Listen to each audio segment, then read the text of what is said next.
Encore aujourd'hui, je me demande si la France est un État de droit. Je suis personnellement, mais écœuré, scandalisé.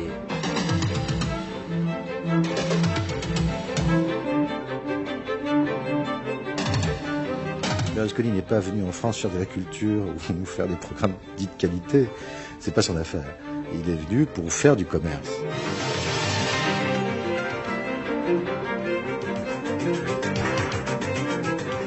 Monsieur Chirac n'admet pas que vous émettiez sur sa tour Eiffel.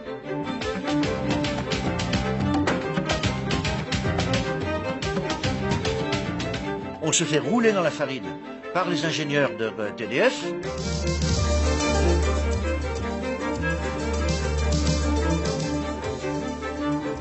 Et la communication nous paraissait un monde moderne. Francis Bouc est un homme résolument moderne, donc on s'était dit on va s'intéresser à la communication.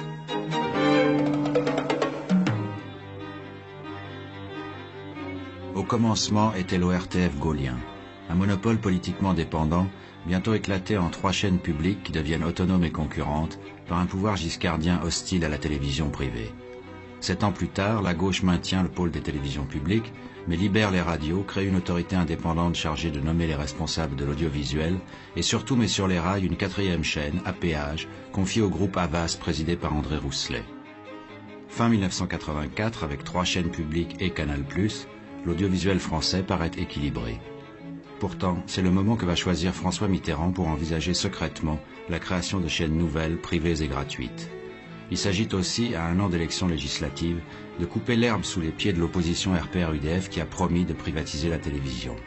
Début janvier 1985, François Mitterrand officialise l'ouverture au privé. Un choix qui va bouleverser l'ensemble du système audiovisuel.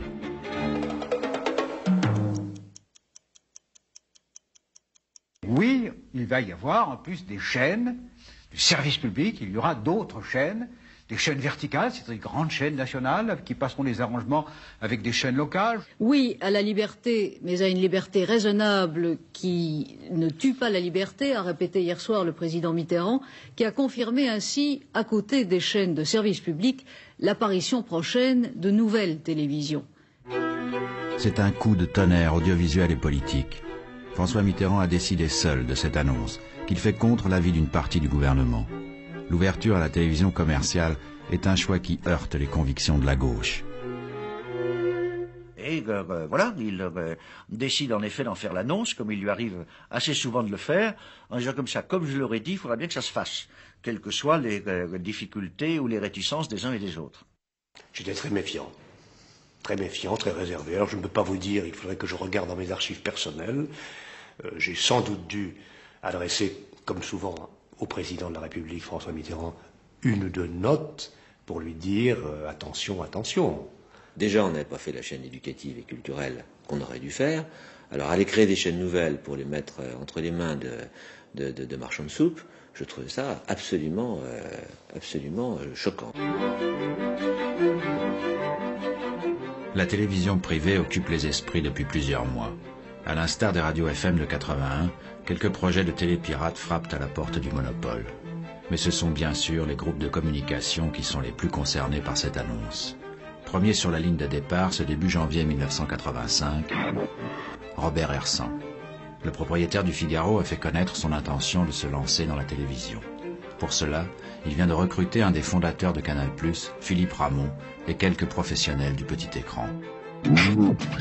Même position dans les starting blocks pour le groupe Hachette, mais son président Jean-Luc Lagardère mise davantage sur la privatisation future des chaînes publiques promises par la droite. Publicis, le groupe publicitaire fondé par Marcel Buchten-Blanchet, est également sur les rangs.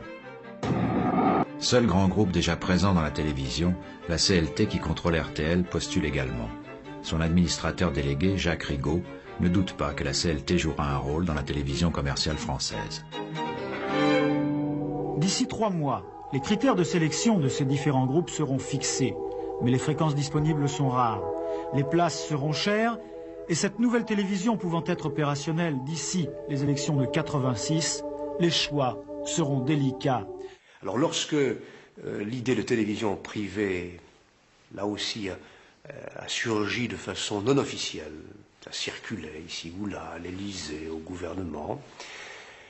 Je me suis dit, plutôt que de laisser faire les choses et d'être pris à la gorge, mieux vaut se préparer.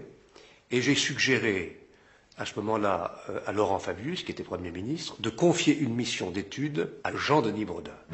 L'avocat Jean-Denis Bredin a 3 mois pour établir un rapport sur la faisabilité des futures chaînes privées. En attendant ses conclusions, Hachette, la CLT et le groupe Hersant occupent le devant de la scène. Mais discrètement et à l'initiative de François Mitterrand, ce sont d'autres protagonistes qui vont bientôt intervenir.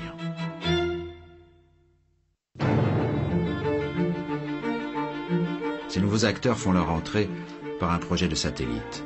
En janvier 1985, le gouvernement Fabius vient de confier au président de l'INA, Jacques Paumonty, une mission particulière, trouver des partenaires financiers pour lancer le satellite TDF-1.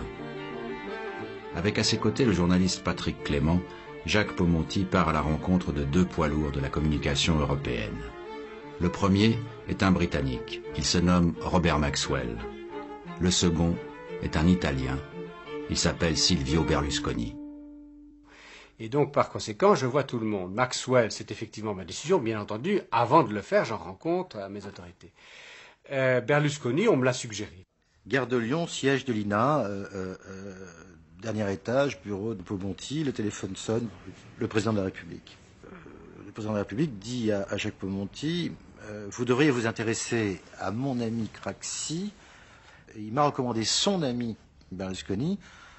Voulez-vous prendre contact avec lui et essayer de nouer des alliances? 10 minutes après, on appelait Berlusconi. C'est là où débute l'histoire de Berlusconi en France. La quarantaine tout sourire, Silvio Berlusconi est déjà un personnage de légende en Italie. Milanais, ayant débuté dans la construction immobilière, un temps mêlé au scandale de la loge P2, l'homme a bâti sur l'anarchie des ondes italiennes un empire télévisuel qui comprend 3 grandes chaînes commerciales faisant jeu égal avec la RAI. Proche des socialistes italiens, habile homme d'affaires, détenteur de catalogues entiers de séries américaines, Silvio Berlusconi, qui se sent à l'étroit sur le marché italien, mesure très vite l'opportunité que présente la situation française. Il verra dans le satellite européen français la possibilité d'étendre sa présence, de sortir des frontières italiennes pour s'intéresser au monde européen.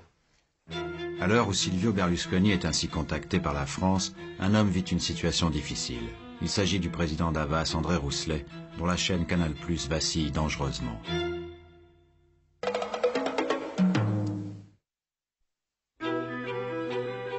L'ouverture au privé annoncée par François Mitterrand a brutalement fait chuter les abonnements à Canal+. Le public préfère attendre la venue de chaînes commerciales gratuites. Début février 1985, le cours de l'action Havas s'effondre en bourse. Saisissant l'occasion de narguer le pouvoir tout en confirmant ses intentions audiovisuelles, Robert Hersant se propose, à la une du Figaro, de racheter Canal+. L'odeur des cadavres attire les grands animaux de la jungle.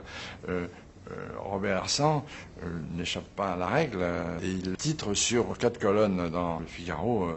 Rousselet cessez de nous apitoyer avec Canal+, passez la main à des vrais professionnels. Provocatrice, l'offre d'Hersant reste sans lendemain. En revanche, les difficultés de Canal+ vont en s'aggravant. L'inquiétude gagne les actionnaires. André Rousselet doit chercher de l'aide. Il se tourne vers un grand patron, ami de François Mitterrand, Jean Riboud. Président de la très prospère multinationale Schlumberger, qui a fait sa fortune avec la recherche pétrolière, Jean Riboud n'est pas un simple industriel. Passionné par les médias, fasciné par les grandes chaînes américaines, il est l'un de ceux qui ont convaincu François Mitterrand d'ouvrir la télévision française au secteur privé. Jean Riboud, pour moi, c'est celui qui peut venir m'aider alors que je suis en difficulté financière. Il m'a demandé d'abord de mettre à sa disposition un collaborateur susceptible de l'éclairer un peu sur les problèmes, notamment de Canal+. Ce collaborateur, c'est Bernard Millet, l'ancien directeur de cabinet de Georges Filiou. Mais Jean Riboud va s'intéresser de beaucoup plus près à Canal que ne le souhaite André Rousselet. C'est là où il y a une espèce de malentendu entre eux. C'est que André Rousselet, lui, pense que Jean Riboud Schlumberger peut venir sur Canal+ pour l'épauler dans une phase difficile et prendre une petite participation au capital. alors que Jean Ribou a déjà en tête de créer la première grande chaîne commerciale française. Au risque de passer pour un imbécile, je m'en suis pas rendu compte immédiatement. Jusqu'au jour d'avril où, nargué une fois de plus à la une du Figaro, André Rousselet comprend que la volonté de Jean Ribou n'est pas de sauver la chaîne à péage, mais de la transformer, en accord avec le pouvoir, en une chaîne commerciale accessible à tous. Jean Ribou est d'ailleurs conforté dans son analyse par le rapport Bredin. Sur la foi des experts de TDF, le rapport conclut que les 2 chaînes privées annoncées par François Mitterrand couvriront à peine la moitié du territoire. 2 projets, semble-t-il, au maximum, de chaînes nationales ayant une audience de 17 millions de personnes à peu près, donc ne couvrant pas la France tout entière. Pour Jean Ribou, qui veut créer une vraie chaîne nationale, il n'y a donc qu'un seul réseau intéressant, celui occupé par Canal+. Ami de Jean Ribou et administrateur de la CLT, Jacques Rigaud est alors un observateur attentif de ce qui va devenir un véritable duel entre Jean Ribou et André Rousselet. Je sens Jean Ribou frétiller et se dire qu'à moins d'1 an des élections législatives où il y a de fortes chances que la gauche soit défaite, avec une droite vengeresse qui va reprendre ses mauvaises habitudes, pense-t-il, de mainmise sur les médias de service public, il serait peut-être pas mauvais que le président de la République ait une chaîne amie. Et l'on sait que le discours qu'il tient à François Mitterrand est « Canal+ est un échec, va bientôt être un scandale, que ne convertissez-vous cette chaîne à péage ratée en cette fameuse chaîne en clair que vous cherchez à faire ». J'ai fini par me rendre compte qu'il y avait quelque part une conjuration, c'est un peu prétentieux pour une petite... Enfin, qu'il y avait une action concertée, menée pour m'écarter. Et François Mitterrand va être pendant 2 mois sous le feu croisé de 2 de ses proches amis, André Rousselet qui se bat comme un lion, et Jean Ribou et quelques autres qui viennent dire mais il y a un moyen très simple de faire tout de suite une chaîne privée, c'est d'arrêter Canal+, etc. Nous sommes en juin 1985. La situation financière de Canal+ se dégrade encore. Ne pouvant plus compter sur Jean Ribou qui convoite son réseau, André Rousselet, encouragé par François Mitterrand, se tourne vers cet Italien que le président de la République a secrètement rencontré au mois d'avril et qu'il trouve sympathique, Silvio Berlusconi. Rendez-vous est pris dans la propriété que celui-ci possède à Arcore, près de Milan. D'un coup, un grand oiseau blanc est arrivé. C'était l'hélicoptère de M. Berlusconi qui s'est posé à 20 mètres de nous. Berlusconi est arrivé en courant avec beaucoup d'élégance. Il m'a salué chaleureusement. Et puis il m'a amené dans la salle à manger. Il s'est arrêté devant un piano. Alors il se met au piano et il me chante, je ne sais pas quel air, en français d'ailleurs. Bon, puis on va déjeuner. C'était la chaleur absolue. J'étais bercé par des paroles tout à fait aimables. Et il m'a dit, mais de toute façon, je crois à votre concept, je vais vous aider, etc.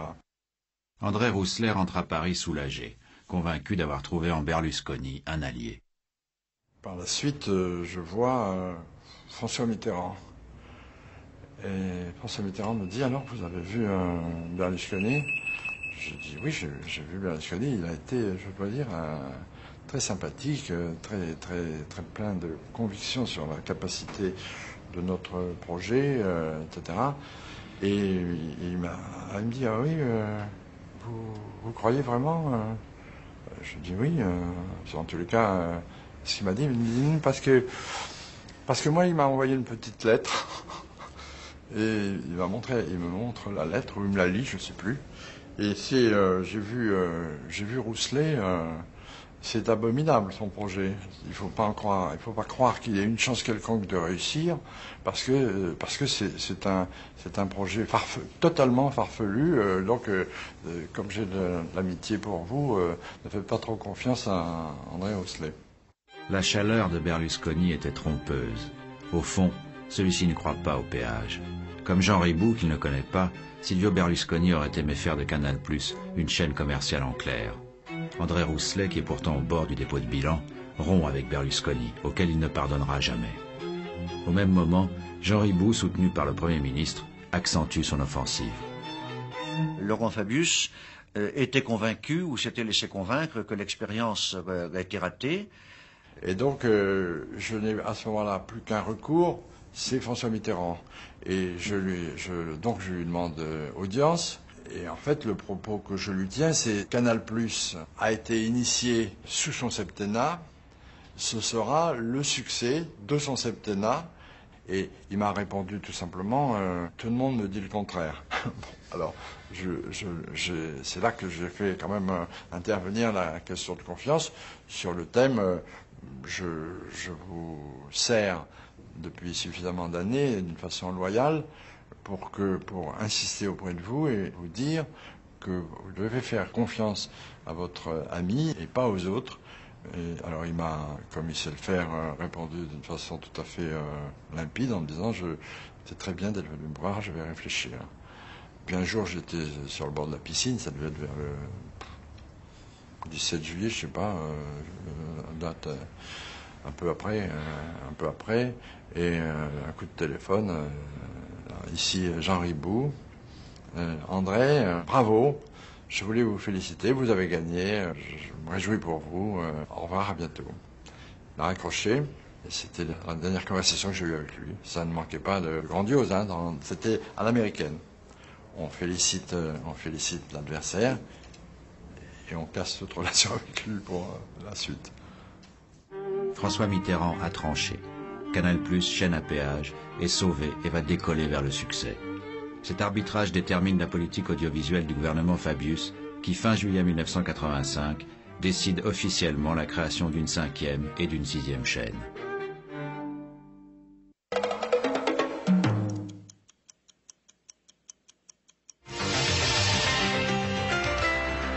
Feu vert du gouvernement qui propose 2 nouvelles chaînes nationales et une quarantaine de télévisions régionales. Madame, Monsieur, bonsoir. Le Conseil des ministres s'est penché ce matin sur un dossier qui vous concerne tout particulièrement, la télévision. Le gouvernement avait à décider en quelque sorte ce matin du nombre de boutons à ajouter à vos téléviseurs. Si tout va bien, dans quelques mois, vous pourrez capter une chaîne commerciale multiville adaptée à tout public et une 6e chaîne également commerciale à dominante musicale, cette fois pour les jeunes principalement. Choix et décisions éminemment politiques. À 8 mois des législatives, le pouvoir espère un bénéfice électoral de l'arrivée prochaine de nouvelles images. L'opposition, qui cultive ses projets de privatisation, se voit devancer. J'ai un peu le sentiment qu'il s'agit d'une sorte de bricolage préélectoral, que l'on distribue comme cela un certain nombre de fréquences et qu'on s'attribue peut-être en douce 1 ou 2 fréquences, encore une fois, en échappant au jeu normal de la concurrence. Alors Georges Filiou, poudre aux yeux, bricolage, magouille, j'ai l'impression que lorsque l'enfant audiovisuel paraît, le cercle de famille n'applaudit pas à grands cris. Le gouvernement au Conseil des ministres de ce matin n'a absolument pas parlé des éventuels attributaires des fréquences qui vont être dégagées. Si, comme le dit Georges Filiou, le gouvernement ne parle pas encore des futurs opérateurs de ces chaînes, ce n'est pas un oubli, mais une stratégie. En fait, contrairement à ce qui est annoncé, il n'y aura pour la 5e chaîne ni appel à candidature, ni examen de dossier. Ces opérateurs seront directement choisis par François Mitterrand. Ainsi, alors que les rumeurs attribuent déjà la 5e à la CLT, se dessine à l'Élysée un tout autre schéma. Ayant dû arbitrer entre 2 de ses amis, le chef de l'État n'a voulu en léser aucun. Si André Rousselet a obtenu gain de cause, Jean Ribou est du même coup devenu prioritaire pour la 5e chaîne. Au lendemain de cet arbitrage, François Mitterrand l'incite à faire alliance avec Berlusconi. C'est Jacques Paumonti qui organise la rencontre entre les 2 hommes. Berlusconi est sous le charme. Et pendant 2 heures, Jean Ribou se fait d'abord expliquer qui est Berlusconi, et ensuite va dire ce qu'il a envie de faire, expliquer ce qu'il veut faire, comment il veut le faire, et Berlusconi écoutera. Il écoute mais pose aussi des questions. Est-on sûr qu'il n'existe pas de réseau couvrant plus de 60% du territoire? L'opérateur italien doute des affirmations de TDF. Convaincu qu'il faut réexaminer cette question, Jean Ribou demande à Bernard Millet de vérifier les calculs de TDF. Après 3 semaines passées carte d'état-major et calculette en main, Millet appelle Ribou. Je rappelle Jean Ribou qui est en vacances à la Carrel, dans la maison qu'il possède dans le Beaujolais où je le rejoins à 15 août, pour lui dire, Jean, voilà, j'ai acquis personnellement l'intime conviction que les ingénieurs nous ont trompés que finalement il existe un réseau susceptible de couvrir 80% de la population, 90% de la population. Si on a cette capacité de toucher 90% de la population, le pari est économiquement jouable, on peut y aller. On peut y aller, mais soigné pour un cancer depuis plusieurs mois, Jean Ribou sait qu'il ne verra peut-être pas la création de cette 5e chaîne. Il veut aller vite. Une volonté partagée par François Mitterrand, qui le fait comprendre à Georges Filiou. Le président de la République, François Mitterrand, ne donne jamais de feu vert et ne dit jamais voilà ce qu'il faut faire. Il a, comme toujours, une conversation au cours de laquelle il écoute ce qu'on a à lui dire pour savoir si on est plutôt pour, plutôt contre ou qu'on hésite. Mais on ne sort jamais de son cabinet avec une certitude absolue. Il parle et il espère, et il réussit en général, que celui à qui il s'adresse a compris le message. Donc moi, le message que j'ai compris à l'époque, c'était en effet qu'il souhaitait qu'il y ait Berlusconi, qu'il souhaitait qu'il y ait Jean Ribou, qu'il disait mais on ne peut pas confier la fonction d'opérateur à un opérateur italien, compte tenu justement de l'image qu'il véhicule autour de ses cheveux gominés, et que donc il faut que vous arrangiez pour traiter avec ces deux personnages, et si possible un troisième qui a été Seydoux. À la recherche d'un partenaire français s'héberge Jérôme Seydoux, l'un des héritiers de la famille Schlumberger et président du groupe Chargeur, que se tourne en effet Jean Ribou. Homme discret, Jérôme Seydoux est à la tête d'une entreprise florissante, aux multiples activités, croisières maritimes, transports aériens et industrie textile. C'est avec lui déjà, peu de gens le savent, que Jean Ribou avait envisagé de reprendre Canal+. Jean Ribou va essayer de monter la 5 un peu comme une compensation d'avoir échoué, disons, sur Canal+. Et il va retomber malade à ce moment-là. Et en fait, je le verrai très très peu. Et je reprendrai un dossier qu'il a lui-même quasiment pas étudié. Donc, qui sera le dossier de la première 5. Donc, c'est une opportunité. Personne ne l'a jamais fait. Alors, pourquoi pas nous? Et c'est début, je crois, fin août, en tout cas, ou début septembre, que, effectivement, la balle est passée à Seydoux, d'après ce que j'ai compris, puisqu'un jour, il m'est demandé de mettre en rapport Berlusconi et Seydoux. Je me souviens très bien de cette soirée. Alors, ce qui est assez amusant, c'est que Berlusconi, il arrive chez moi, puisque le dîner ce soir-là est chez moi, dîner, paraît-il, très secret. Il a été recommandé à François Mitterrand par Craxi et à Jean Ribou par François Mitterrand. Et donc, moi, il m'arrive recommandé par Jean Ribou. Donc, c'est un homme qui est très recommandé. Bon, alors, le dîner se passe bien. Ça se passe pas très bien. Je vous le dis tel que je l'ai vécu. Les rapports sont pas très bons. Le courant ne passe pas entre les deux hommes. C'est du moins ce que je ressens, mais c'est très subjectif ce que je dis. C'est un peu ce que me dit Silvio Berlusconi à la sortie. Je sais que par la suite, Silvio Berlusconi a trouvé, lui, que le dîner s'était mal passé. Mais moi, je trouvais que le dîner s'était bien passé pour, disons, des gens qui avaient beaucoup de choses à se dire, mais qui ne se connaissaient pas. Tandis que sur la 5, le pouvoir favorise une alliance Berlusconi-Seydoux, pour la 6, la chaîne musicale, plusieurs projets voient le jour. L'un associe la compagnie UGC à l'agence du publicitaire Jacques Séguéla. Un autre, semble-t-il mieux placé, est piloté par le groupe de Marcel Bleustein-Blanchet, Publicis, et dirigé par Maurice Lévy. Au mois d'août, le 13 août je crois, je rencontre Georges Filiou qui m'explique l'intention du gouvernement. Et je comprends à ce moment-là qu'en ce qui concerne le grand réseau, il est déjà quasiment attribué. En tous les cas, c'est pas la peine d'en parler. Et je comprends qu'il n'y aura pas de compétition. Ce qui me fait un peu hésiter sur le reste et qui me fait me poser la question de savoir si Publicis a vraiment intérêt à y aller, si jamais les dés étaient pipés par avance. Malgré ses réserves, Publicis, bientôt rejoint par Gaumont Énergie, maintient sa candidature pour la chaîne musicale. À l'automne 85, Jérôme Seydoux et Silvio Berlusconi peaufinent le dossier de la 5 en négociant avec Georges Filiou. Jean Ribou n'en verra pas l'aboutissement. Il meurt en octobre, après avoir souhaité que Christophe Ribou, son fils, participe au projet. Malgré la discrétion qui entoure les contacts entre Seydoux, Berlusconi et le gouvernement, la CLT devine qu'elle est hors jeu. Au soir des obsèques de Jean Ribou, Jacques Rigaud s'inquiète publiquement sur l'antenne d'RTL. À l'heure où il n'est question que de nouvelles télévisions, RTL attend. Jacques Rigaud, président de la RTL et administrateur délégué de la CLT, reconnaît qu'il ne comprend pas. Monsieur Jacques Rigaud. Il se passe actuellement des choses graves que je ne peux plus taire à notre public. Je me refuse à croire que l'on veuille éliminer RTL de l'avenir audiovisuel en France. Et là, je dois dire que j'ai pris un gros risque. La question était de savoir si nous présentions officiellement un dossier avec le risque de donner au gouvernement de l'époque l'argument pour dire mais nous avons ouvert une compétition, il y a eu plusieurs candidats, un projet solide, professionnel de M. Seydoux, Berlusconi, Ribou, puis un projet sans doute sympathique mais qui ne tient pas la route de la CLT, nous avons choisi le meilleur. J'ai eu à l'époque des conversations directes ou par téléphone et des échanges de correspondance avec Jacques Rigaud.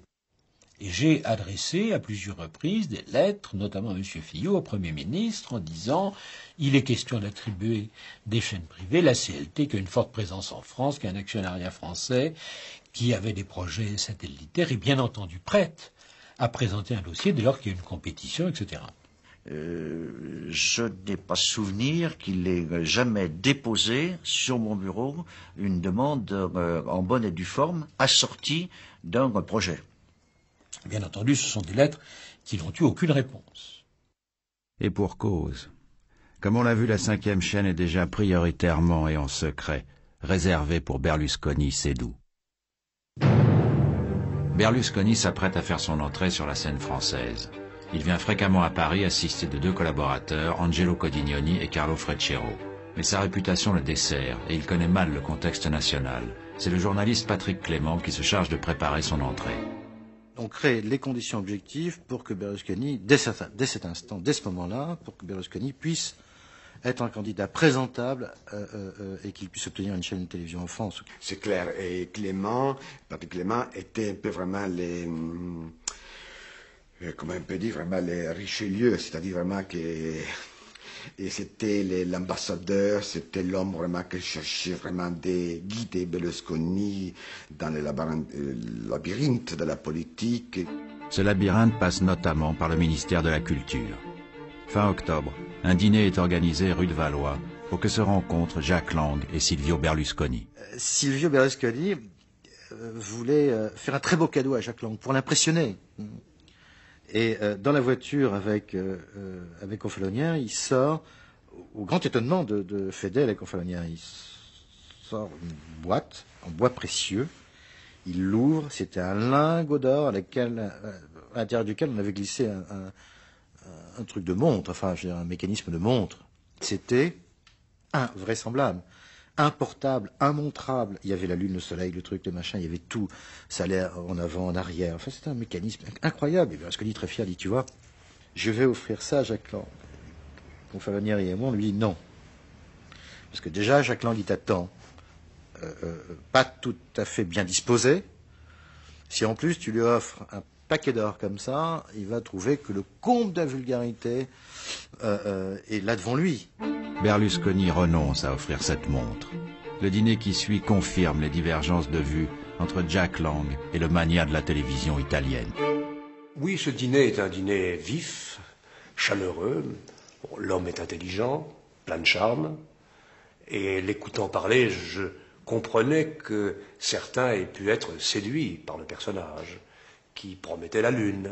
Il y a un débat très compliqué qui s'instaure parce que Jacques Lang avait quand même invité Filiou, et Filiou et Jacques Lang se parlaient très peu à l'époque. Alors déjà, c'était un miracle. C'était simple, la vie.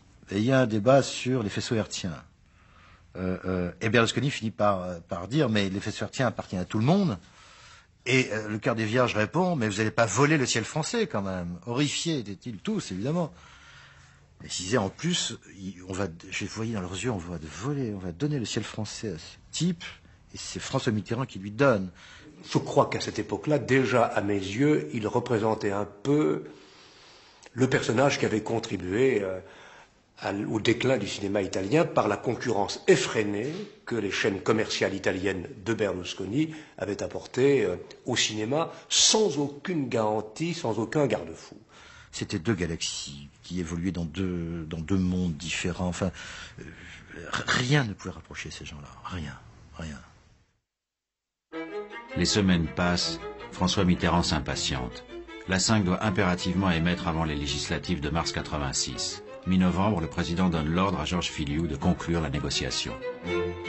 L'ordre donné, c'est peut-être exagéré, mais enfin, une recommandation forte va dans ce sens. Donc, je reçois tout ce beau monde, Berlusconi, Seydoux, dans un petit appartement de fonction dont je disposais rue de Bourgogne, à côté du ministère de la Communication. Et on discute, si vous voulez, point par point. À chaque fois qu'un point, disons qu'on arrive à des points qu'il faut discuter, on le revoit. Ils ne voulaient céder sur aucun point. Comme toujours, ces grands caïmans, lorsqu'ils négocient, ils essaient d'avoir le maximum d'avantages. Que ça touche à la publicité, au programme, au réseau, etc. Donc ce sont des discussions âpres. Âpres mais fructueuses pour les opérateurs. En un week-end de tractations intenses, Seydoux et Berlusconi obtiennent pour la 5 une concession de 18 ans, des protections contre la concurrence, des interruptions publicitaires à volonté et d'autres avantages. Alors ils mènent à ce moment-là la bataille pour avoir le droit des alcools à moins de 7 degrés. C'est-à-dire que ça exclut naturellement les apéritifs, les digestifs, mais ça exclut également le vin. Par contre, il reste la bière, qui est naturellement un très gros annonceur. Donc voilà, à un moment, on bloque là-dessus. Donc moi, le lendemain matin, à une heure raisonnable, je rends compte, et je dis, ben voilà, si on ne cède pas sur la bière, on ne conclut pas. Et donc le lendemain, j'ai cédé sur les instructions qui m'avaient été données, parce qu'on préférait lâcher la bière, mais conclure. Alors, avions-nous des avantages exorbitants, disant que cette concession qui a été négociée, durement, était, du point de vue de l'opérateur, une meilleure concession que les concessions futures. Ça, c'est sûr. Ou les autorisations d'exploitation futures. C'était une bonne concession. Moi, je dis, on avait bien négocié. Bonjour, ça y est, c'est fait, la France va avoir très vite une 5e chaîne de télévision, très vite, c'est-à-dire avant février prochain. Elle sera gratuite, visible dans une grande partie de la France dès le début, mais il y aura beaucoup de publicité, la pub coupera les films. Sitôt connu, le mariage Seydoux-Berlusconi et les avantages consentis à la 5 déclenchent un tollé. Il n'est pas normal que le gouvernement ait instruit ce dossier dans la plus grande clandestinité et sans qu'aucun contrôle n'ait pu être exercé par qui que ce soit. C'est le fait du prince. Ce pouvoir devient de plus en plus autoritaire. Partout, c'est le désarroi. La presse, les industries cinématographiques, les réalisateurs, les artistes vous crient au secours. Ils craignent même le massacre de leurs œuvres passées à la tronçonneuse des spots publicitaires. La première victime de cette tronçonneuse sera à cette époque le président de la République lui-même, invité d'Yves Mourouzi qui anticipe avec malice et joue les provocateurs. Les télévisions, c'est la même décision. Excusez-moi, Monsieur le Président, je vous interromps. Il est 54 minutes après le début de l'émission. Je vous propose une page de publicité tout de suite.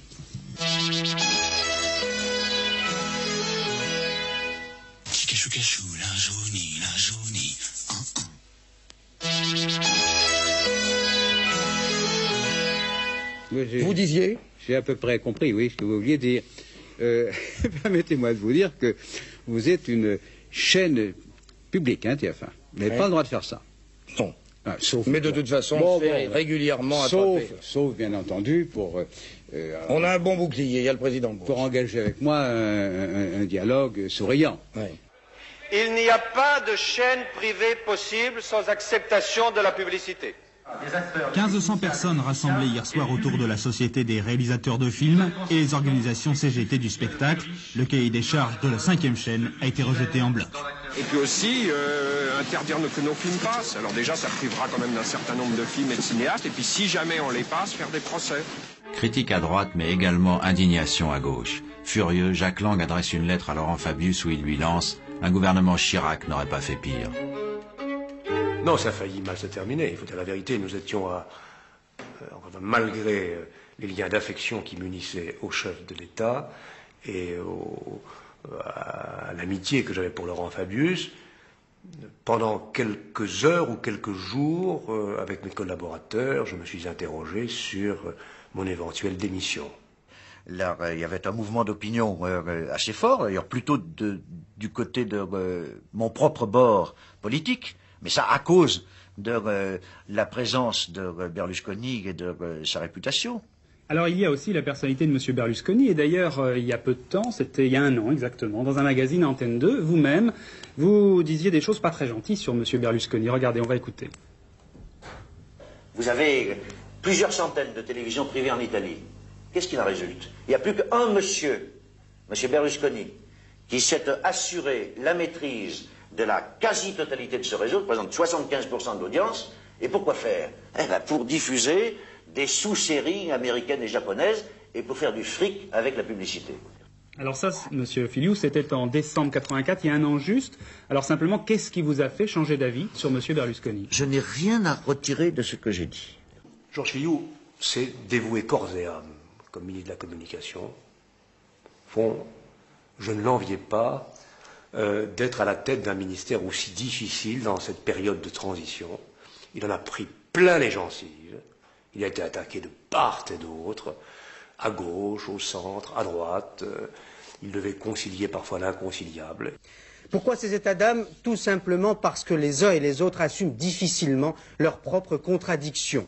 Si l'opposition gagne en 1986, elle privatisera au moins 2 chaînes de télévision. Or, François Mitterrand, qui a l'intention de rester à l'Élysée jusqu'en 88, redoute les conséquences d'une telle mesure. C'est la raison pour laquelle il a tenu à confier à un proche cette 5e chaîne.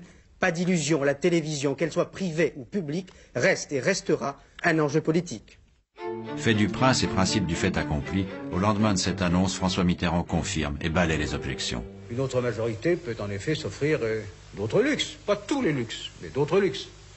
Par exemple, comme cela est annoncé dans le programme d'un grand parti, la privatisation d'Antenne 2 à je ne sais qui, hein.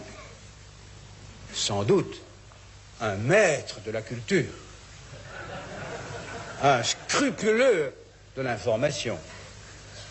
Mais vous avez posé des questions, à peu près vous tous, ou du moins c'était contenu, sur le groupe qui a été, disons, le gagnant de ce qui n'était pas une compétition, puisque finalement il était le seul. Le groupe s'appellerait Sedou Berlusconi, pour bien me faire comprendre. Ouais, on a compris. Mais le président de la République, au cours de sa récente conférence de presse, a déclaré qu'il n'avait qu'un seul projet. Alors, est-ce que vous considérez qu'il a menti? Je ne me permettrai certainement pas de dire ça, mais je dirais que son gouvernement ne l'a pas mis en mesure d'avoir choisi entre différents projets. Et quand on me dit, mais il n'y avait pas de dossier, c'est le réflexe de la demoiselle des Postes qui vous dit, pour un envoi recommandé, vous n'avez pas rempli le formulaire. Alors est-ce que vous on me le donne, le formulaire. Évincée de la 5, la CLT se porte candidate à la 6e chaîne qui reste à attribuer. À la même heure, avec Patrick Clément et son équipe, Berlusconi s'entraîne pour une conférence de presse réglée comme un show à l'américaine. On prend Berlusconi, on l'enferme au Dragon, on le met devant des caméras, on le met dans mon bureau, et on avait fait faire pratiquement 3000 fiches sur tous les secteurs de la société française, sociale, politique, le cinéma, la production, tout ce qui était possible, chaque fiche de 12 lignes. Et on s'est aperçu que Berlusconi a mémorisé toutes les fiches, incollables sur n'importe quel sujet. Et là, entre autres, il y a 2 garçons, Hervé Brusini et Jean-Luc Manot, qui viennent faire le training avec moi. Et c'est Brusini qui invente la formule champagne Beaujolais, Beaujolais champagne. La télévision à laquelle nous commençons à penser, c'est pas une télévision Coca-Cola, c'est pas une télévision spaghetti, ça serait mieux une télévision Beaujolais. Champagne le samedi. Pour arroser Paris, la 5 a besoin de passer par les émetteurs de la Tour Eiffel dont le sommet est réquisitionné. Cette affaire devient l'objet d'une virulente bataille politique. Pressé, le gouvernement a négligé de négocier avec le maire de la capitale, Jacques Chirac. Alors la Tour Eiffel, elle appartient à la ville de Paris. Et donc on ne pouvait toucher à cet émetteur qu'en nationalisant la Tour Eiffel, parce que les textes à l'époque ne permettaient pas à TDF, qui est donc l'installateur des fréquences, d'installer de nouveaux émetteurs sur la Tour Eiffel pour mettre en place la 5 et la 6. C'était pas une réquisition. c'était une modification de caractère général de la réglementation. Et je me souviens à l'époque que le maire, M. Chirac, était furibard. C'est une espèce de hold-up légal profondément immoral, qui ne m'étonne pas. S'il n'y avait pas eu cette petite guerre de la Tour Eiffel, il est probable qu'après, lorsque nous sommes arrivés au pouvoir, les choses auraient été beaucoup plus cool, hein, si j'ose dire. Jacques Chirac doit s'incliner. La 5 émettra de la Tour Eiffel. Mais l'incident conforte l'opposition dans sa volonté de remettre en cause l'existence de la 5 après les élections. La révolution audiovisuelle que vit la France fin 1985, début 86, ne se résume pas à la seule apparition demain d'une 5e chaîne. C'est l'ensemble du paysage qui se transforme. Pronostiqué au printemps par André Rousselet, le succès de Canal+ se confirme. Plus de 600 000 abonnés ont adhéré au programme de la chaîne à péage. C'est vrai que ça a été un travail titanesque pour aboutir à ces 630 000 abonnés en fin de première année. Titanesque, le mot est un peu excessif, sans doute comme d'autres qualificatifs moins élogieux dont on nous a gratifié depuis un an. Ceux qui vous lancent des fleurs aujourd'hui sont ceux qui vous crachaient dessus il y a quelques mois. Pas tous. C'était, ouais, enfin à peu près, mais c'était normal à ce moment-là. Vous avez bien encaissé, disons, les critiques. À partir du moment où même le président de la République avait donné le départ d'une série d'ennuis en annonçant l'arrivée de télé multiples, diverses, variées et gratuites, on commençait à trouver le temps long. Dans le service public, d'importants changements sont en cours. Longtemps leader, Antenne 2 est désormais derrière TF1, dont le PDG Hervé Bourges a redressé l'audience. Fin 85, la haute autorité, qui se sait en sursis à la veille des élections, renouvelle les présidents des chaînes publiques. Hervé Bourges est reconduit à TF1. À Antenne 2, chaîne que l'on s'attend à voir privatisée, la haute autorité nomme un gestionnaire venu du privé, Jean Drucker, et confie FR3 à Jeanine Langlois-Glandier. Nommés pour 3 ans, ils sont perçus comme les PDG de la cohabitation qui s'annonce. Début 1986, enfin, c'est sans grande surprise qu'on apprend l'attribution de la chaîne musicale. Publicis l'emporte sur les projets de Jacques Séguéla et de la CLT. Le gouvernement a décidé de confier la réalisation de ce projet à un groupe réunissant 4 des grands acteurs de la télévision, ou plutôt de la communication en France, c'est-à-dire Publicis, les films Gaumont, Énergie et l'agence Gilbert Gros. Nous savions que l'attribution de la 5 était le fait de l'Élysée et nous savions que l'attribution de la 6 serait le fait du gouvernement. Nous savions que l'attribution de la 5 avait fait l'objet d'énormément de critiques et que la 6 se voulait être exemplaire et que la concurrence était vraie et que la compétition entre les deux projets n'était pas feinte. Une nouvelle fois, la CLT est donc écartée de l'audiovisuel français aux grandes dames de Jacques Rigaud. Quand Jacques Rigaud dit « je n'irai pas danser la danse du ventre dans la cour de l'Élysée pour obtenir une fréquence », que François Mitterrand est informé de ce genre de propos, naturellement, il l'apprécie mal. Ça moi, je me souviens qu'à l'époque, il m'avait dit j'avais un voyage officiel prévu au Luxembourg, je l'annule. Et il ajoute, naturellement, sur le ton de la plaisanterie, s'il faut faire la guerre au Luxembourg, on a plus de divisions qu'eux.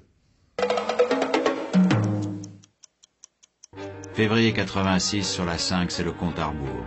Au climat d'hostilité politique est venu s'ajouter un boycottage de la part des professionnels français. Les animateurs et journalistes vedettes, contactés par Berlusconi, n'ont pas répondu à l'appel. Et lorsqu'apparaissent les premières images le 20 février 86, ce sont celles d'une 5 pour une grande part fabriquée en Italie dans les studios de Berlusconi sur le modèle italien. La chaîne est fraîchement accueillie par le public et déjà condamnée par la droite. Bonne chance, la 5. La 5, ça va être super. La 5, c'est classieux. On avait tous quand même beaucoup d'émotions, parce que ça marchait quand même. Même si... Et la première émission était assez enlevée, qu'il y avait un certain rythme, et nous, de toute manière, est-ce qu'on regardait bien les images? J'en suis pas bien sûr. Je crois qu'on était quand même un peu fatigués, et on était très contents que ça marche. Naturellement, les papiers sont terribles, les critiques sont féroces, et on commence la télévision. Mesdames, Mesdemoiselles, Messieurs, pour la première fois sur la 5, la publicité.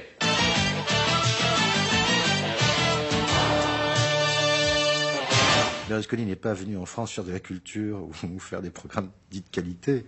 C'est pas son affaire. Il est venu pour faire du commerce. Et la télévision est la possibilité de diffuser de la pub et donc de faire de l'argent. Il n'attribue pas de mission à ces programmes. Il attribue une seule valeur, celle d'être vendu. Une semaine plus tard, c'est au tour de la 6e chaîne musicale, baptisée TV6, d'ouvrir son antenne avec des vidéoclips. Un an après l'annonce de François Mitterrand, le pari a donc été tenu. Avec la 5 et la 6, la France entre de plein pied dans l'ère de la télévision commerciale. Pub. Dans 3 semaines, l'opposition compte bien remettre tout l'édifice en question.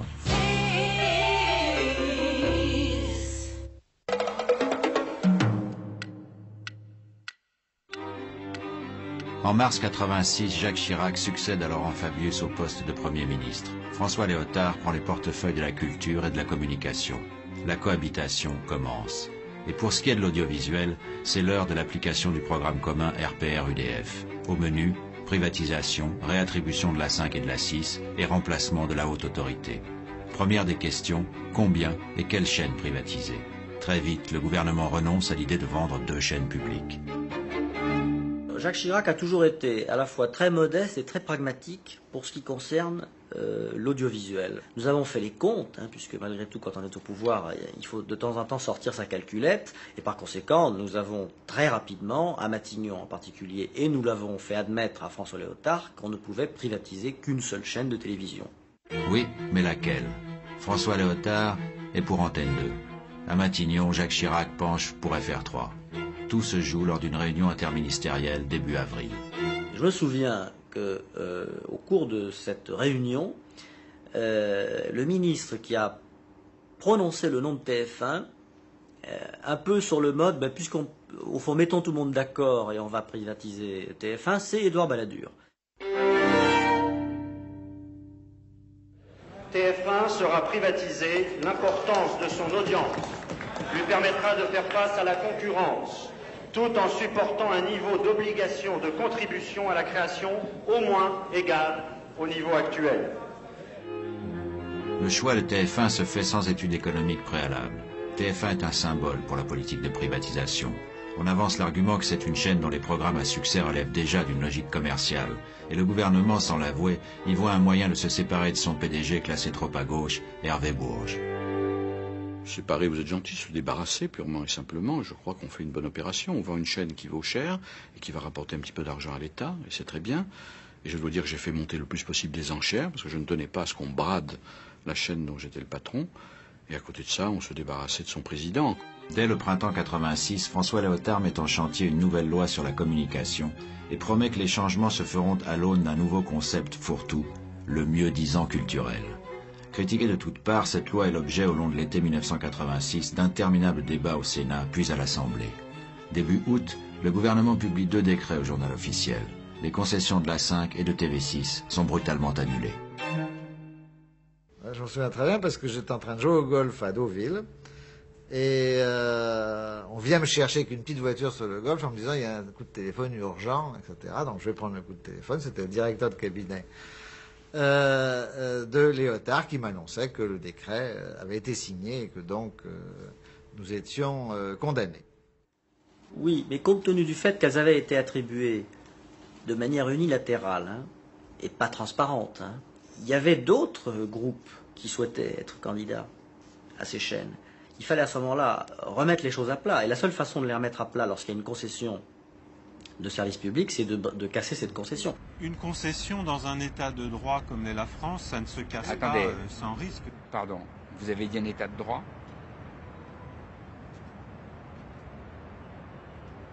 Encore aujourd'hui, je me demande si la France est un état de droit. Je suis personnellement écœuré, scandalisé, profondément choqué de la manière dont le gouvernement de l'époque s'était conduit et la rudesse avec laquelle nous avons été traités. L'indifférence au travail qui a été fourni, l'indifférence à l'émotion que ceci suscitait, l'indifférence à la signature de l'État. Personne ne comprenait. Le Wall Street Journal, le Financial Times ne comprenait pas comment une concession pouvait être cassée. Par crainte de l'écran noir, le gouvernement invite la 5 et la 6 à poursuivre leurs émissions jusqu'à la désignation de nouveaux opérateurs. De la même manière, la haute autorité est maintenue jusqu'à l'installation prochaine d'une CNCL, Commission nationale de la communication et des libertés. Fin septembre 86, la loi Léotard est adoptée. Quelques semaines plus tard, c'en est fini de la haute autorité que préside Michel Cotta. La haute autorité qui apparaissait, qui avait été jugée pour son action pendant les 5 ans, avait été jugée très indépendante. Je crois que personne ne pouvait se faire d'illusions là-dessus et tout le monde nous le reconnaissait. Au fond, on a trouvé, les gens qui arrivaient au pouvoir en 86 n'avaient pas tellement envie de la garder parce que c'était le symbole, au fond, du mitterrandisme de 82. Et j'ai vu Chirac en janvier 86, Chirac m'avait dit « Ne t'inquiète pas, on n'enlèvera pas la haute autorité ». Mais j'ai jamais cru une seconde. D'abord, c'était pas une promesse. C'est pas une promesse, c'est une intention. Condamner la haute autorité l'est aussi depuis le printemps 86, lorsque le nouveau Premier ministre Jacques Chirac, mécontent des journaux télévisés, irrité par les commentaires sur son action à la tête du gouvernement, a retrouvé au cours d'un meeting les accents menaçants d'un Pompidou fustigeant les journalistes de l'ORTF. Je souhaite que chacun se reprenne. Tout le monde y a intérêt. Alors je fais appel au sens des responsabilités de chacun pour que raison soit gardée et que l'information en France conserve ou affiche la dignité qui doit être celle d'une démocratie. Vite fait, bien fait pour la CNCL, la Commission nationale de la communication et des libertés qui s'installait aujourd'hui dans ces meubles. L'aventure de la CNCL, nouvelle instance chargée de veiller sur l'audiovisuel, ne démarre pas sous les meilleurs auspices. Pléthorique, nettement marquée à droite, elle commet un premier impair le jour de son installation en omettant tout simplement d'inviter le président de la République, qui ne l'oubliera pas. Gabriel de Broglie, élu président de la Commission nationale de la communication et des libertés. Gabriel de Broglie connaît bien la radio et la télévision puisqu'il a été directeur général de Radio France et président de l'INA. La première tâche de cette CNCL, qui est maintenant prête à fonctionner, va consister à désigner ou à confirmer les PDG des chaînes publiques. Quelques jours plus tard, l'audiovisuel renoue avec ses vieux démons. La CNCL donne satisfaction au pouvoir et affiche son peu d'indépendance en renvoyant les PDG de chaînes nommés par la haute autorité, qu'elle remplace par des PDG considérés comme sympathisants de la nouvelle majorité. En attendant la privatisation, Hervé Bourges conserve TF1, mais Claude Contamine remplace Jean Drucker à Antenne 2 et Renéan prend à FR3 le fauteuil de Jeanine Langlois-Glandier.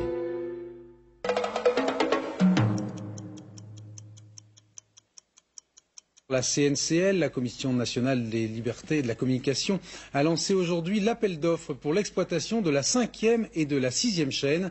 Si vous avez l'intention d'être acheteur, vous avez jusqu'au 9 février 20 h pour déposer votre dossier en 20 exemplaires. Du côté des chaînes privées, l'automne 1986 est une saison trompeuse. S'agissant de la 5 qui doit être réattribuée, Berlusconi et Seydoux paraissent définitivement hors jeu. Grand perdant de la saison 85-86, la CLT, associée au groupe Havas, ne doute pas cette fois de devenir l'opérateur de la 5e chaîne, à laquelle postule également sans grande chance le financier Jimmy Goldsmith. Quant à la 6, il est probable, pense-t-on, qu'elle reviendra à nouveau au groupe Publicis, le pouvoir disant alors souhaiter le maintien d'une chaîne musicale sur ce réseau. Le vrai suspense, attendu, viendra, croit-on, de l'affrontement entre les groupes candidats à TF1. Ils sont 3. Le premier à ouvrir, à mettre sa mise pour démarrer le jeu sans perdre une minute, c'est Robert Hersan. Son dossier est prêt, des spécialistes de l'audiovisuel travaillent dessus depuis longtemps. Dans son jeu, son groupe de presse et la pression qu'il peut exercer, mais aussi 11 députés à l'Assemblée, qui sont liés à lui. Le joueur qui a misé immédiatement après pour suivre et voir le jeu, c'est Jean-Luc Lagardère, à la tête du groupe Hachette, 10 milliards de francs. Ils veulent être opérateurs principaux de la chaîne, mais pourraient faire un tour de table et s'associer à Francis Bouygues. Pas un seul joueur n'a les moyens de jouer seul. Le tour de table ne fait que commencer. De ces 3 groupes, Hachette, présent dans la presse et l'édition, paraît le plus à même de répondre aux critères du mieux-disant culturel. Son PDG y croit. Dans la stratégie du groupe Hachette, il est clair que la télévision est une priorité. Enfin, je ne serais pas à la hauteur de mes chevilles si, à l'époque, j'avais négligé l'investissement dans la télévision. Absolument pas. De la part de Jean-Luc Lagardère, ce n'est pas par caprice. Ce n'est pas pour avoir une danseuse télé. c'est parce qu'il est convaincu qu'il y a là un secteur industriel et économique important pour les années qui viennent. On jouait gros ou on ne jouait pas. Et en l'occurrence, on a essayé de jouer gros, comme d'autres d'ailleurs. Donc là, il n'y a pas eu l'ombre d'une hésitation dans le choix stratégique. C'était à l'évidence le dossier de la privatisation d'une grande chaîne qui valait la peine. Ce sont des arguments partagés par un outsider qui fait sourire, Francis Bouygues, leader mondial du bâtiment. Son groupe ne pèse pas moins de 40 milliards de francs, et Francis Bouygues rêve de diversifier ses activités. Il a chargé un homme de ses dossiers, Patrick Lelay. En 1985, le groupe Bouygues venait de terminer une grosse opération de diversification qui était la reprise du groupe Scraig, premier groupe routier français.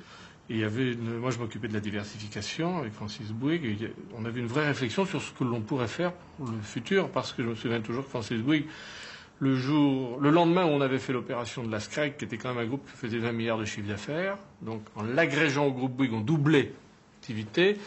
Il m'avait dit, bon, maintenant, il serait peut-être temps de faire des choses sérieuses, parce que pour le moment, on a quand même un peu bricolé.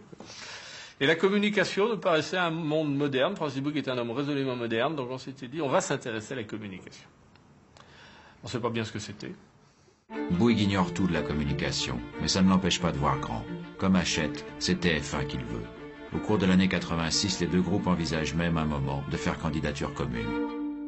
Oui, moi j'ai travaillé longuement avec des collaborateurs de Jean-Luc Lagardère pour mettre au point un protocole. Mais évidemment, les discussions sont sur le thème. Hachette prendra le leadership et Bouygues s'assoira à côté. Ça me paraît normal, non? Je crois qu'on a quelques titres à faire valoir. Le béton, c'est un superbe métier, quand même assez loin de la télévision. Et nous, on n'a pas du tout l'intention de laisser Hachette commander, parce qu'on ne voit pas bien en discussion pourquoi ils sont plus compétents que nous dans le domaine, malgré les problèmes d'image, malgré le fait qu'ils soient très impliqués dans le cinéma, très impliqués dans la presse, dans la radio, bien sûr, mais nous, on se dit, bon oui, bien sûr, la télévision, c'est un autre métier. Et le groupe Hachette veut nous laisser de côté, en nous disant, votre argent m'intéresse, donnez-le-moi, et puis je le gérerai. On dit, non, c'est pas qu'on n'a pas confiance, parce que ce sont déjà honnêtes, mais on s'occupera de notre argent nous-mêmes et de nos responsabilités nous-mêmes. Donc très vite, on part tout seul. Troisième cavalier dans la course à TF1, Robert Hersan. Surnommé le papivore, soutenu par des réseaux politiques et bancaires, l'homme au passé qui suscite tant de polémiques a réussi, en défiant la loi, à bâtir le premier groupe de presse français. Il mise sur le poids de ses journaux pour entrer dans la télévision. Hersan avait une candidature très politique. Hersan nous disait, moi j'ai été pendant 5 ans le porte-parole de l'opposition, avec mon empire de presse, donc il faut absolument que j'ai une télévision, parce que si je n'ai pas de télévision, j'ai un groupe bancal, donc on me doit ça sur le plan politique, il me faut ma télévision.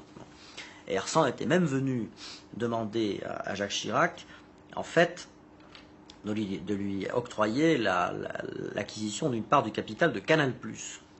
Et ça a été d'ailleurs, poliment refusé à Hersan, parce que ça aurait complètement déstabilisé cette chaîne, qui en plus était une chaîne qui marchait bien. Et donc Hersan dit, moi je veux TF1.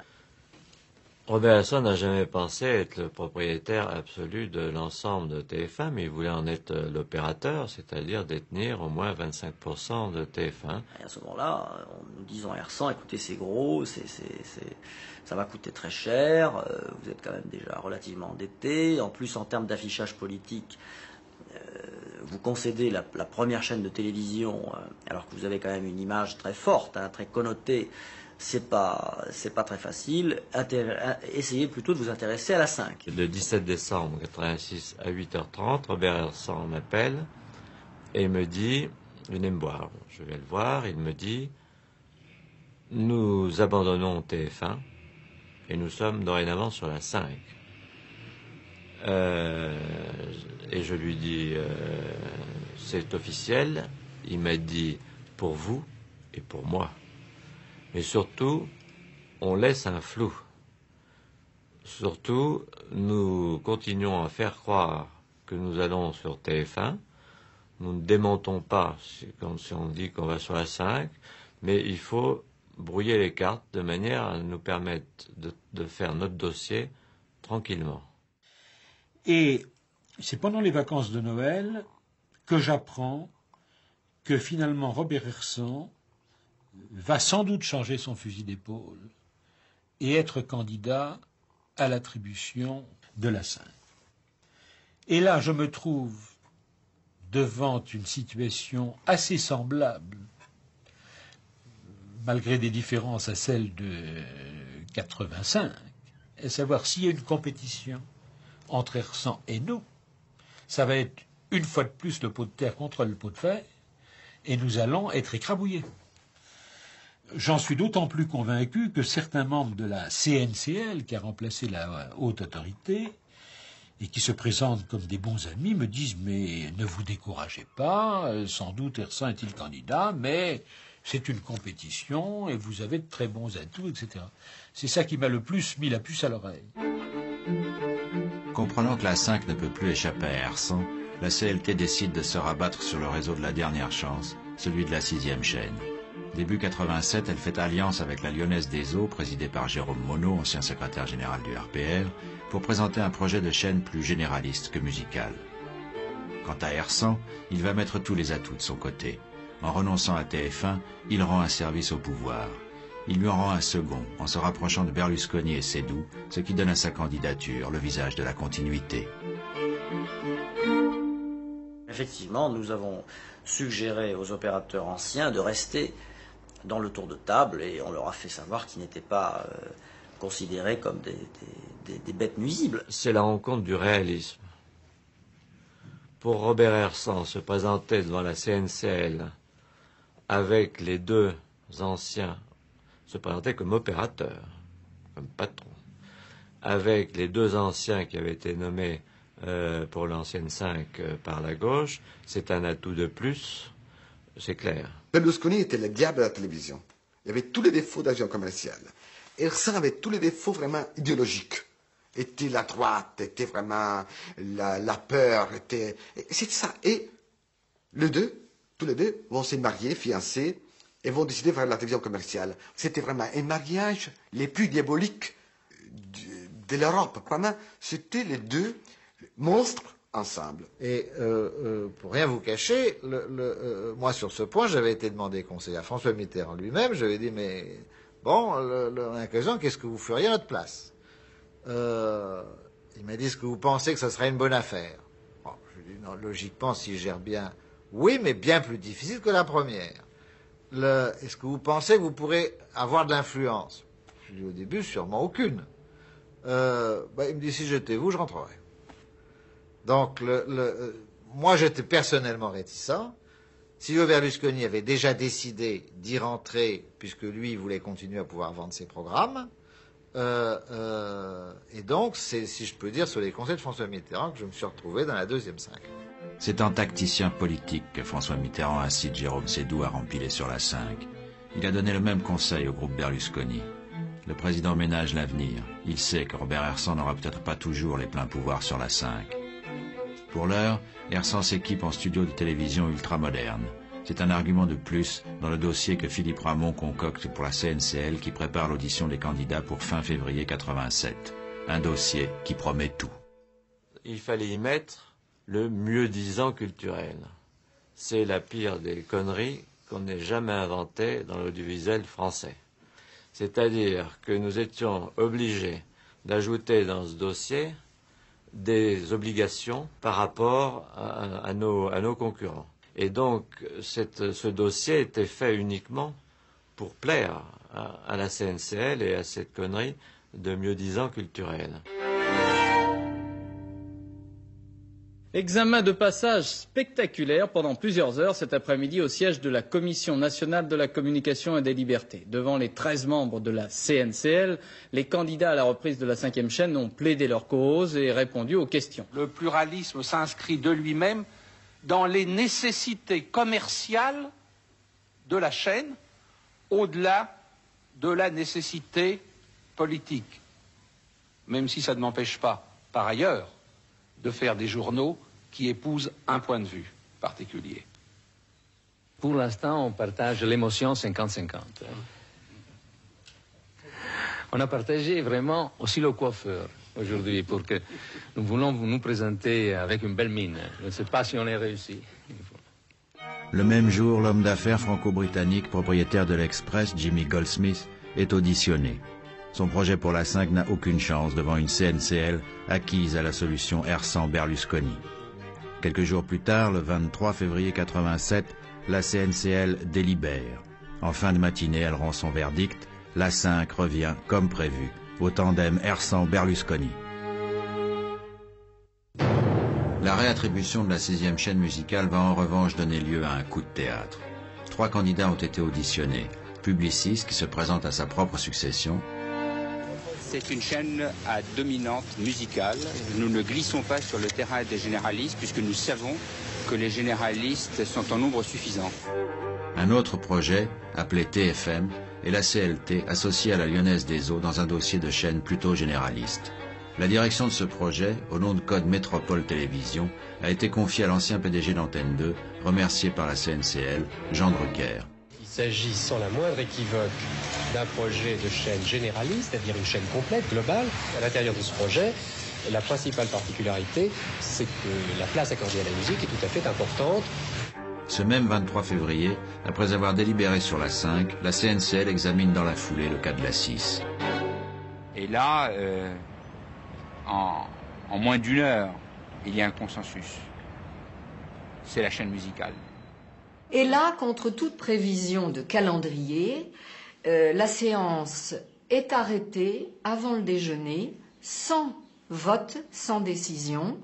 Quelques membres, dont les plus éminents, bien sûr, sortant in fine, in extremis, un argument alors totalement étonnant, qui était celui de notre nécessaire solidarité avec la politique étrangère de la France. En d'autres termes, la victoire de Publicis, qui paraissait acquise, gêne aux entournures une partie de la CNCL et le gouvernement Chirac qui ne se résigne pas à voir la CLT et la Lyonnaise des Eaux écartées. On craint un clash diplomatique avec le Luxembourg. Quelques coups de téléphone auprès de membres de la CNCL vont permettre au pouvoir de renverser la tendance. Et puis, visiblement, l'heure du déjeuner est propice à ce qu'un certain nombre de coups de téléphone soient passés, à ce qu'un certain nombre de contacts soient organisés. Et pendant le déjeuner, j'ai été appelé au téléphone par Gabriel de Broglie, président de la CNC, que j'ai trouvé très tendu et très solennel, et qui m'a dit « Nous sommes en délibération, j'ai une question à vous poser. Si la 6 n'est pas attribuée au consortium où vous êtes présent, la CLT a-t-elle d'autres possibilités de développement en France ?» Et je lui ai répondu « Je n'en vois pas ». Ça a été un appel très solennel à la réflexion, à la raison et à la soumission aux impératifs de politique étrangère. Et puis on est passé au vote, et puis est sorti ce qui est sorti. Un peu plus tard dans la journée, la CNCL attribuait une concession de 10 ans à Métropole TV pour la 6e chaîne. Métropole TV, c'est le projet constitué par la compagnie luxembourgeoise de télévision et la Lyonnaise des Eaux principalement. La 5 et la 6 cassées puis réattribuées, il reste pour la droite libérale à parachever sa reconstruction du paysage audiovisuel en opérant son grand œuvre annoncé, la privatisation de la première chaîne publique française. Au soir de ce 23 février, s'engage entre les groupes Hachette et Bouygues un duel où bien des coups seront permis. Avant minuit, Bouygues et Lagardère devront avoir remis leur dossier de candidature à la CNCL. À 20h, Bouygues s'exécute. À minuit moins le quart, Hachette n'a toujours pas déposé de dossier. Au même moment, avec méthode et cynisme, Hersant et Berlusconi sont déjà en train de vider TF1 de sa substance en achetant à prix d'or ses vedettes. C'est une lutte à mort qui commence entre les chaînes.